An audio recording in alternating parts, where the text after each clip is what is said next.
Okay, back to Freedom in the Galaxy, and yes, I'm dragging my feet a little bit. Today was shopping day, and that wiped me out. A couple hours each direction in the sun, hauling the groceries one way. It's tough. Okay, so the first thing we start off with, we're here in the Galactic stage. We start off with the Galactic Events phase. What's going to be different is we're going to do the resource stage here, but we get a new general event. This one is Rebel agents make contact with space pirates, who proceed to plunder any one environment not occupied by the Imperial military units on any one Imperial-controlled planet with no military units in orbit. Add the resource value of the environment to the Rebel resource track. If no such environment exists, ignore the event. Okay, this is going to be a pain in the ass. Essentially, I have to look through all the different planets' environments where there aren't Imperial military units in orbit. That's most of them. And look for the single best environment. And then that's going to just be a bonus of cash for the Rebels. These are a mixed bag. Usually they're anti-Imperial, but like the Keynes one was essentially not directly anti. But usually they probably favor the Rebels a little bit. But a lot of them are more situational. So like, you know, a storm that arises so nobody can cross provincial boundaries is bad. Yeah, you don't know who it's going to be bad for, but it can be a serious problem. All right, so I'm going to do that little activity and collect some cash for the Rebels.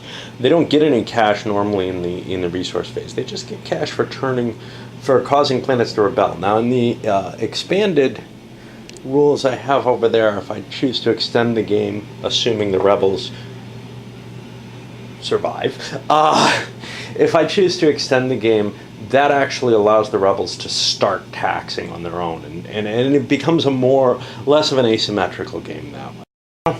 After a little bit of investigation, very quickly I found a 10 value resource planet. I don't think they're any higher than that. I went through the rest of them kind of more loosely. I don't see anything that's any higher. There are other 10s kicking around, but I think that's the maximum. So I'm just going to give that money to the Rebels. It's not worth looking too hard.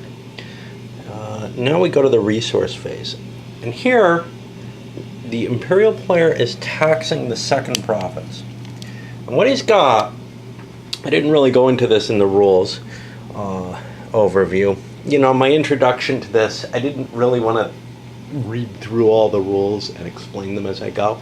It's easier to do it as I'm playing, and I should really follow that procedure as much as possible, I think, but just for my ease and yours. So let's take this planet as an example. I get to tax all the planets here. So in this particular planet, I have 10 resources available, 7 plus 3. I can either tax that at full value, in which case the planetary loyalty goes down. Now, it doesn't go down on certain secret planets. There's an Imperials Forever planet that you can tax fully no matter what without reducing it. But in this case, what I'm going to do is tax it half. That keeps the loyalty the same. If I tax nothing, the loyalty goes up a point, but it can't go higher than the starting position for the grand campaign, which means in most of these cases nobody's loyalty's been dropped. I think I managed to drop maybe one loyalty somewhere. Yeah, this one went down a little bit, but for the most part we're at the fixed starting position anyway. So I'm going to be grabbing half the money. Now that money can be used in the first province and the second province. The Imperials also have some additional money. They have 3 planets, which are listed over here actually. Slave World, Industry World, and Gem World, which I think add up to like 10 or 13 bucks on them. I can look them up quickly here. Industrial World adds 3. Gem World adds 5. And this is every resource phase. I don't have to worry about this. And what was the other one? Is it Slave World? Slave World. Slave World adds 5. So yeah, that's 13 extra. So I'm going to have 13 bucks in my pocket right away. Whatever I buy here, I'm allowed to purchase only in these two provinces. Now, there's some exception to that. I think I'm allowed to play with PDBs outside of that. I must spend for maintenance, which is 1 for every level 2 PDB, and I haven't raised any that high. That to me is a mistake, because you're paying the maintenance. You would have to have the rebels trapped on a planet to raise a PDB that high. But I also have to find my elite military units. I think I have 2 of them. Those are each going to cost me $1, no matter where they are. And I can increase PDBs in the province I taxed in Province 1, but I can expend a force point to flip PDBs up in any province. And I'll probably be doing that just to make things a little bit more painful on the rebels. That may mean they stick around to sabotage those PDBs to get out of that planet more easily. That's generally kind of the modus operandi here. PDB goes up, rebels have to stick around for one phase, do a couple missions, and that's why you don't want to be broken up into too many areas on the board, because one of your few little mission groups is going to be spending half of its time trying to break the PDB. Now, if your mission groups are big enough, that's not a big deal, because you can send, you can split it into 3 parts, say, like we did at with one mission group over here, and send one off to gain characters and one to do diplomacy, and it's not that big a cost to do that extra action. All right, so I'll collect up that income and then show you what I buy. The purchases themselves, I think, have to go on the capital planets. Yeah, they have to go either on the capital planet of the province taxed, and I can't tax the province if I don't have the capital, or on the capital or throne world of the first province. All right, we'll be back. So I pretty much taxed half everywhere, and the total haul for that was $37. Puts me up to 50. Now I take my purchases. A little bit of thought is going to be involved in these. Now this is where the steamroller starts to form, because at the beginning of the game there aren't many Imperial troops. There's a very limited amount of cash that the Imperials have.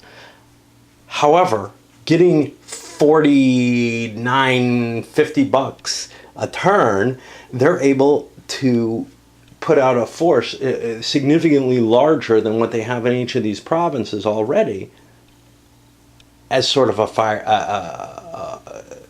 fireman type force that can go stomp on these problems. Now, of course, I do have a big problem here, which is I can only travel between provinces 2 and 3 next turn. As soon as that's revealed, well, I don't think the rebels are going to move in there.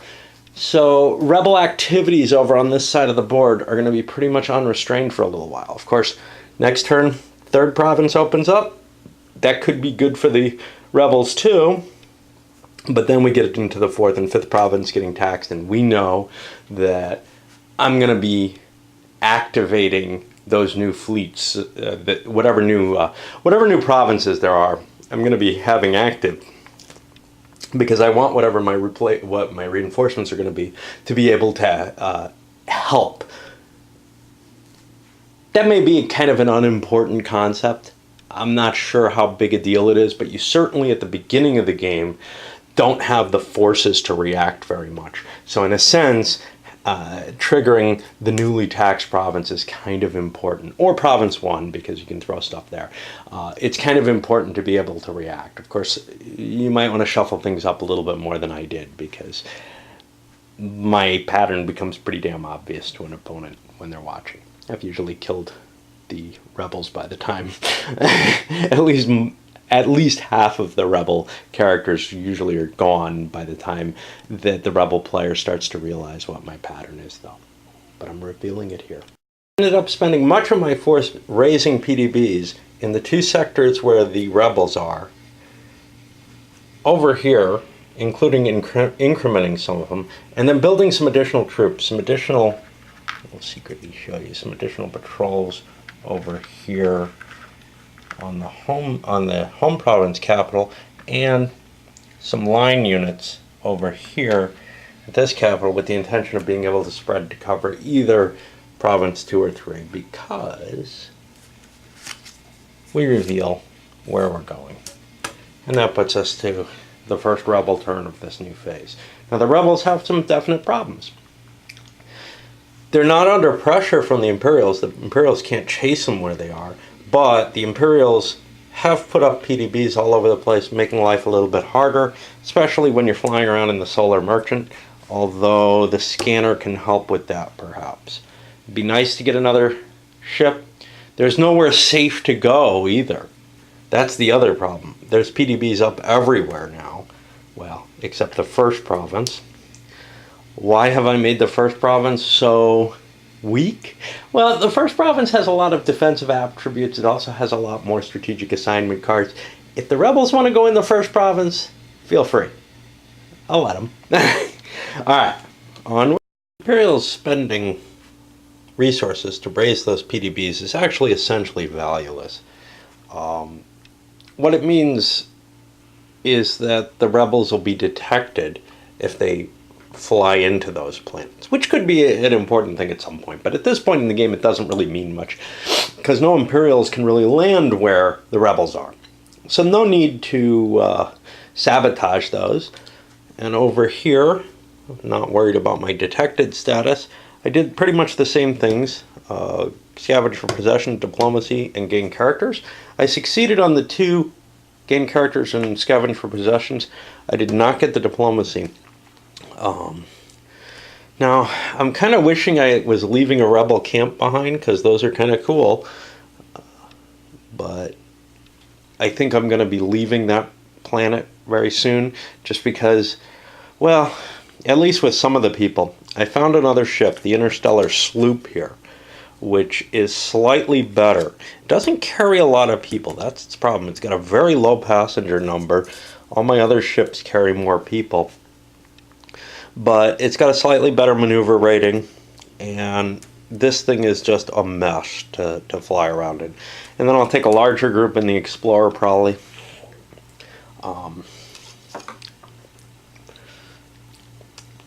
Which may actually be the non-secret seeking group. This group may be the secret seeking group. I'm not sure where I'm going to put my people. I've actually got 2 great pilots between, actually 3, Ranjama, Lymantok. No, Adam's not that great. He's no better than Torag. So I kind of want to split my piloting ability and my other abilities. A lot of the game is, defining your groups. Alright, so I got what I needed there, and I also got another character. I got Drakkar Gleb, who is a royal over at 322. No, that's going to be over here. And this is actually his father, who's an independent, so he could be summoned as a sovereign, as the rebel sovereign, or as a imperial sovereign. And that's kind of cool. It adds some additional bonus draws there. So there's a reason to send royals to the places where they're good at. They get additional bonuses on the diplomacy type missions, coups, stuff like that. So they're kind of useful for that. All right, well, onward. And again, I'm limiting the amount of draws that I'm doing with the rebels by conglomerating my characters. That's kind of a neat factor of the whole situation. However, I am increasing the number of things I do if I add rebel camps to play. And my second big conglomeration split into only 2 groups, even though they had a decent number of people, 7 characters, which really 3, 6, 7, 8, 9 wasn't too much less than the other group. They did a gain character. They actually moved, got detected, no biggie there, but they did a gain characters which succeeded. They got Agan Rafa, who's another kind of combat and assassin type character, and they also got they also went for building a rebel camp. A rebel camp's kind of cool, again, because the reason I moved was because this is a coup-capable location. You can see that here. The rebel camp would allow me to do a coup and drop the value more significantly than I could do with a normal action there. CD, yeah. But you still have to go back and actually trigger the rebellion without the camp, which kind of disturbs me. It feels like the rebel camp should be able to do all kind of neat stuff, and they should actually not be able to be established if the loyalty's high enough. I don't know. That's just my feeling. It doesn't work out that way in the game. Anyway, that's the end of the rebel player turn. And the Imperials are still not going to be able to do much. They've kind of got their hands tied right now. As long as the rebels stay away from the Imperials' goal is to gather their forces and mop up whatever the problems the rebels create. And that's kind of how I'm playing this, as opposed to most of the times I've played, the rebels have just kind of jumped around and been wandering around, not really with much plan. And the problem with that is it's very easy to stomp them if you do that. On the other hand, let's see. We had something else we wanted to talk about here. I don't know. Oh yeah, this little rebel camp failed to get anything. Doing some diplomacy missions. Too bad. I'm spreading my Imperials out across Sector 2, which I just taxed. Might move something down to Sector 3, but that gets taxed next turn. I did try to move Els Tarloff down to Sector 3. Now he's got a 5 navigation. He was going 1, 2, 3, 4, 5. So he's on the 0 table, and I got my first bad result, a 1. That means he ends up in this Drift 1 box. Next turn he can go to a planet, but I believe he can also jump next turn if he wants, which is essentially what he wanted to do, is shift, continue shifting over. So he doesn't have to actually land on a planet. He didn't really desire to. Now, by putting this screen of different mobile units, all Navy units in place, it means that my PDBs give me a chance to hunt down any rebel attempt to move into any of those planets. And this is where the Imperials start getting rich, in terms of they're so covered that it makes it tough for the rebels to do anything. So the rebels really have to get off to this good start early in the game. I don't know if they're doing it. It doesn't feel terribly good, but it never does. And of course, they usually fail royally. I don't think it's terribly important that they conglomerate at this point in the game, but it gives me a chance to kind of shift some of the choices. I've also got to decide what to do here. In terms of what group I want to gather, groups in Province 1, because I want to create a couple of different little strike forces which could conceivably go in and deal with something. I wish I had another knight kicking around. The other option is to move people using military units, which I could do with Barca here. I could send him down. I've got too many characters here for Red Jack's ship, so I've got to kind of decide what I want to do. I want to pick up Thurmond, and I've got to decide what group I want doing what. So Barca, as an example, is not terribly good at a lot of things. He doesn't, for example, have a diplomacy rating. He has a high intelligence, and that affects a number of the different abilities. He also is a good combat character. So I'm looking at him mainly as a combat character on the missions. The Emperor and Thysa, well, neither one's great at diplomacy, but both get bonus draws on coups. John Cadeau also gets bonus missions on coups, as does Senator Dermond. So I'm beginning to think that I want to select a group for that. Now, in terms of diplomacy, I don't have anyone who's terribly good at it except for Senator Dermond. So it becomes kind of okay. So I'll have one group that can do diplomacy. What do I want the other group doing? Diplomacy is really the cleanup job that I want to do. If things get bad, coups are not an unreasonable choice. But it's the diplomacy that's sort of the safer route to kind of fixing these problems. So that's, I want to go collect him. Problem? Well, even if I collect him, I can't move him this turn. I should have collected him last turn and made sure that I could shift forces. Of course, that would have meant putting him in here, or to do jobs over in the Imperial Corps, which I also didn't do.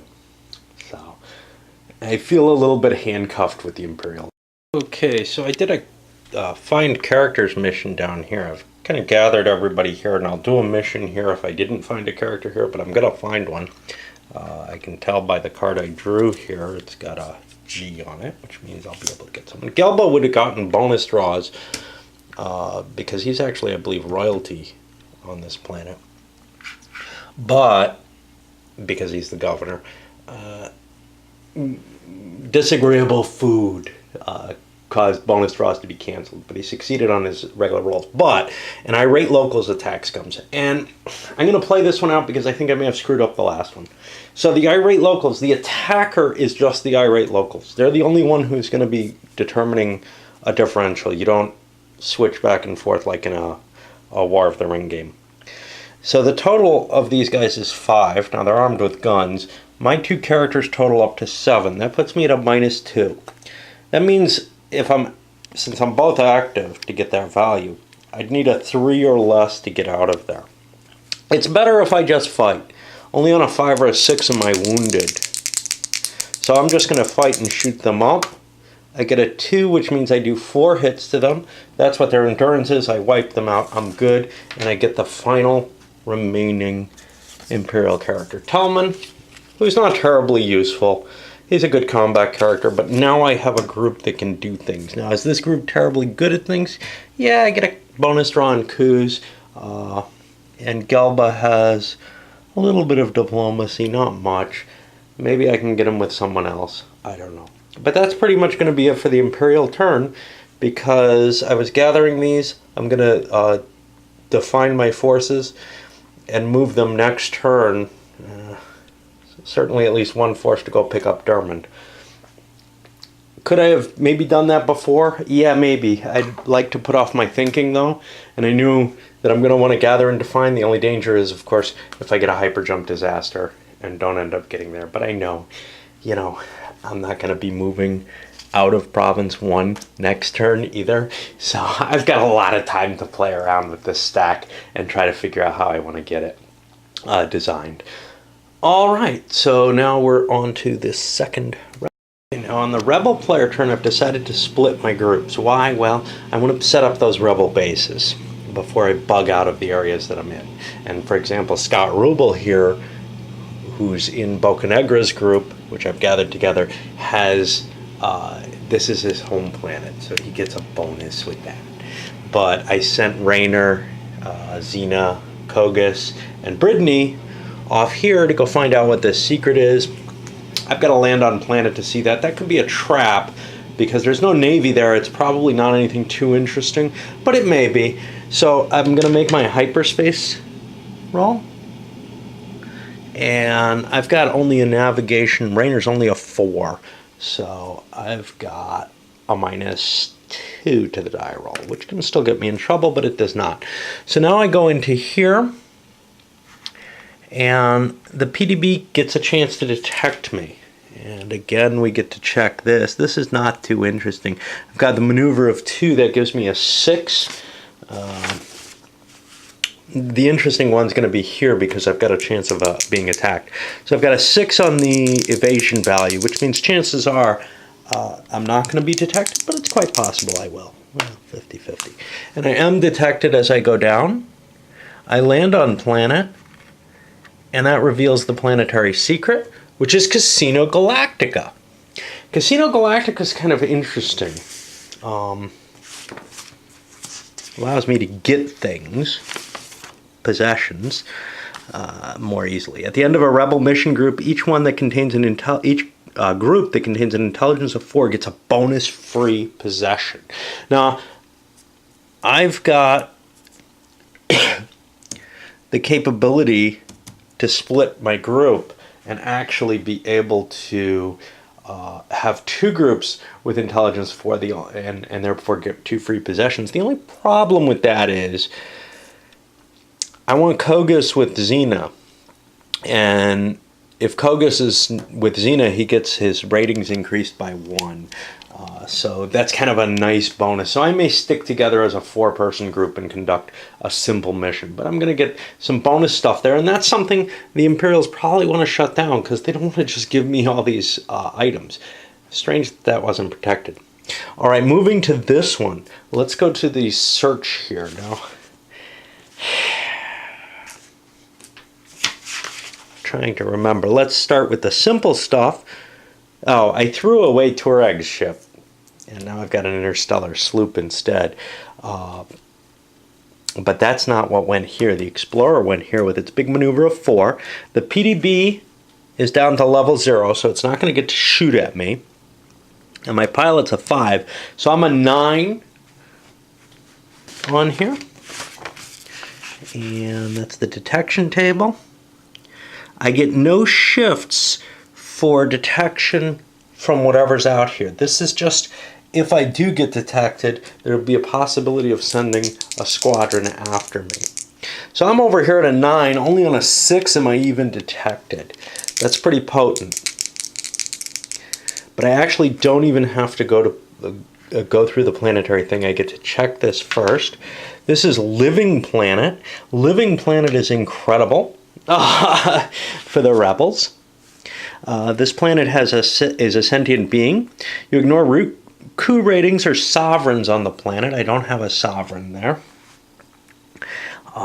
If a mission group completes a diplomacy mission, the planet goes into rebellion with all normal effects, except domino effect will not be in occurrence there. And the rebel character and military units get an automatic 2-column shift adjustment on their respective combat results table. I may not really be wanting to throw things into rebellion at this point, but let's get them started. So this is kind of maybe not the wisest way to do things. All right, let's go down on the detection table, and we slip through without being detected, and we're down here. The danger with this is the Imperial player is going to be able to presumably move here. Maybe I know next time, but maybe the rebels don't know. But over here. Now the advantage though is I can strip the income of this away by putting it in rebellion, and the troops that are on it will cause a difficulty for the Imperial player to be able to, you know, if he doesn't have movement to this location, he's going to have to try to find forces. And it's not from Sector 1 to Sector 4. There aren't that many forces available. So that rebellion may be a difficult problem, which will draw Imperial attention away and allow the rebels to, you know, get away with other stuff while the Imperial Navy and such not is hunting them down there. All right, everyone else stayed where they are, so we'll just go to their action. Over here went for a rebel camp. You can see they got it, but they also knocked the PDB down. That was because of locals raid enemy forces, just an event that allowed them to hit something. It would be sabotage of a troop or breaking the PDB. These are the kind of annoyances that the Imperials have to deal with continuously. Now, after the rebel player turn is done, let me explain what happened. First of all, that diplomacy succeeded, so I was able to get, let's see, looks like 4 in each of these, and I think I may have cheated there. I took 8 in each instead. It should be 4 in each province, which should be a 2-1 unit and a 1-0 unit each. And then 8 credits went on to here. I collected things that are better than I could have. So, just run over here, throw those in. We got a subterranean, excuse me, and there should be an urban militia unit as well. Now, that's a little weaker, so now my choices are a little more limited. A 2-1 space ability isn't terribly good. I might use that to reinforce elsewhere if this planet survives as a viable situation. Now, the Imperials actually have a decent force there. It's in rebellion, and I have to kind of make a decision. Do I want to expend a leader here?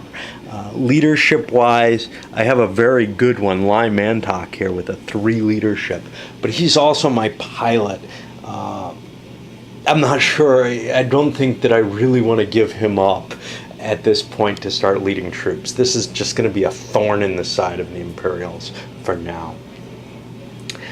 Now, if this planet gets put back into rebellion, I don't think the rebels get points for it again. So it's kind of a one-time thing to get these troops. These troops have an advantage in their natural terrain. They also give a penalty to the Imperials when fighting in the special terrains, anything but urban or wild. Over here we succeeded in a camp. We attempted some gain character missions. None of them actually worked. Up here we managed to put a camp in play as we did here. I like the camps because they allow me to be doing stuff all over the place, reducing those loyalties and possibly other things. You can see another PDB went down through a random event essentially. And then Raynor managed to pick himself up a new little thing, this little dog here, which adds to diplomacy, avoids surprise attacks, and ignores any creatures that attack using intelligence rating.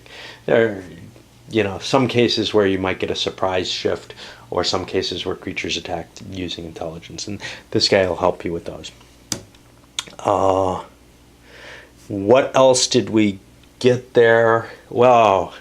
Kogus and Xena ran into a... What did they run into? They ran into the race here, these Adarats, which were like a 4/4.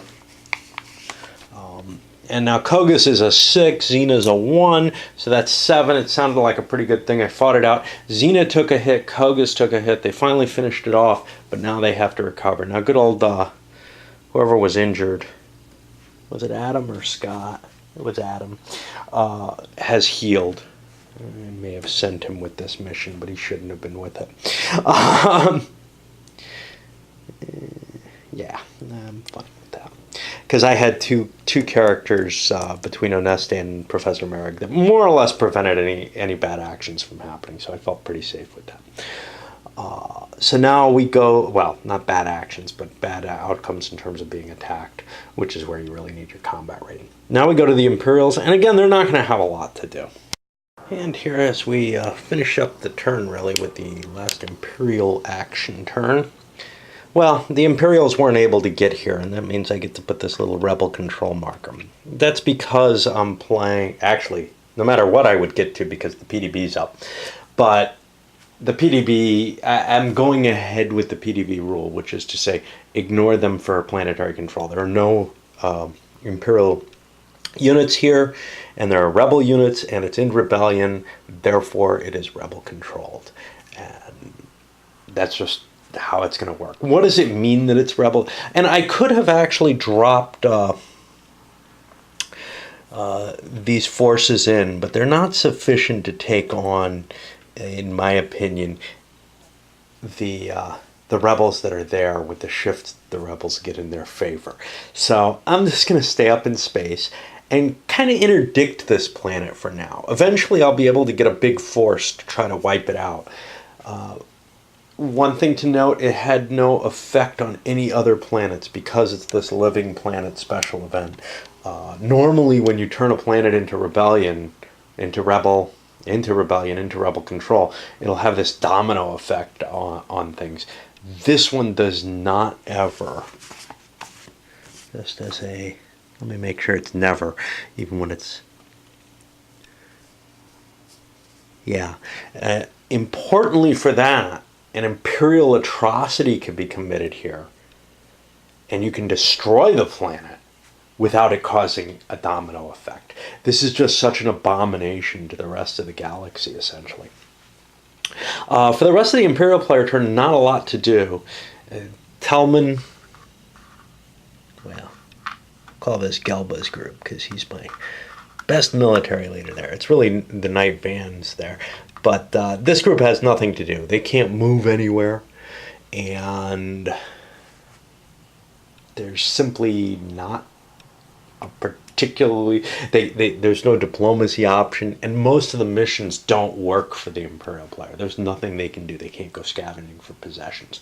They've got all their characters collected. There are no new characters over here. They've got them all on the board. So they're kind of frozen at this point. Over here, Els moved here, and I also moved some troops into play to protect this secret. I'm not too worried about it, but I pulled them off of this capital. It looks like that second province is kind of a backwater right now in terms of the rebels even being able to get to it. It's a little further away than the distance between the 3rd and 4th. And I'd like to have additional forces in the 3rd to shift over to the 4th, because that's where interesting stuff is happening. Red Jack's group, however, with the Emperor and his daughter, etc., and I'll get to that in a minute, went for a diplomacy mission, but although they got a success, then the whole mission got canceled because nobody in the group has a high enough diplomacy. Only really Senator Dermond has the diplomacy level to negate that effect that I'm aware of. Speaking of which, Barca, John Cadew, and Dermond are here with a military unit. This is really just a, gather some kind of transportation for Dermond. He can't go with Red Jack's group is just too big right now. I really only have L's, I think. Well, Jin Vol's here, who are kind of loose. I would like to get them together and form a larger group there, because really 3 or 4 characters is the minimum group you want to have. Now, the Imperials have some advantages. They're not going to get attacked by sentry robots if they're doing stuff on Imperial-controlled planets. But that's about it, really. And likewise, the Rebels only have an advantage here. But I don't really need to do much here now. This has become a thorn in the Imperial side. And when we go to, we're going to shift to turn 3 now. And I think I'm going to load this one up. I'm hoping to get more turns per video as we go, and try to step away from any in-depth kind of situation here. We don't want to look in detail as much, except, when we start seeing space combat and stuff like that happening. This game is already jumping ahead further than I'm used to.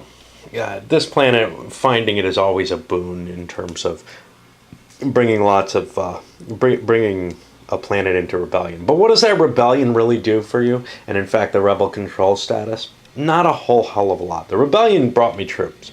The rebel control status doesn't do me much. It means I control this PDB, which is kind of cool because it's level 1. The Imperials had actually expended something on it. And it also means that what's on the planet is more negative towards the Imperials, which means if there's sentry robots generated, they'll face the Imperials. That's pretty much it. The other thing is it's worth a victory point. I figured out what the victory points are. Mainly just a quick lookup that I didn't bother to do before I explained the rules. It's 1 per planet, but 3 per home for a starfaring race, 4 per capital planet, and I think 5 for the throne world and maybe the first province capital planet. You got to get 26. There aren't a whole lot of systems on the board, but there's a decent number of planets total. Still, 26 points without targeting some of those harder to get things. In particular, the capitals and such, which really rack up the points, is going to be tough. Homeworlds to a starfaring race will be easier to get than the capitals by a little bit, maybe. They're still tough because you can still shift to them, I believe. Let me make sure of that.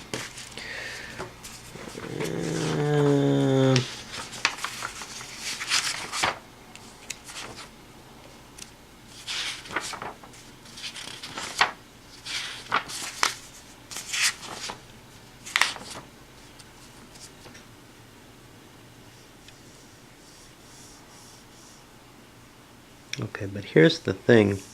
I'm able to go from a capital planet or the throne planet to any planet that is currently in rebellion or rebel control, but not vice versa. So I will be able to respond to this rebellion, and I actually could have already done so. My fault for not doing so. But again, it's not that big a deal that it's rebel controlled, so I'll let the error pass.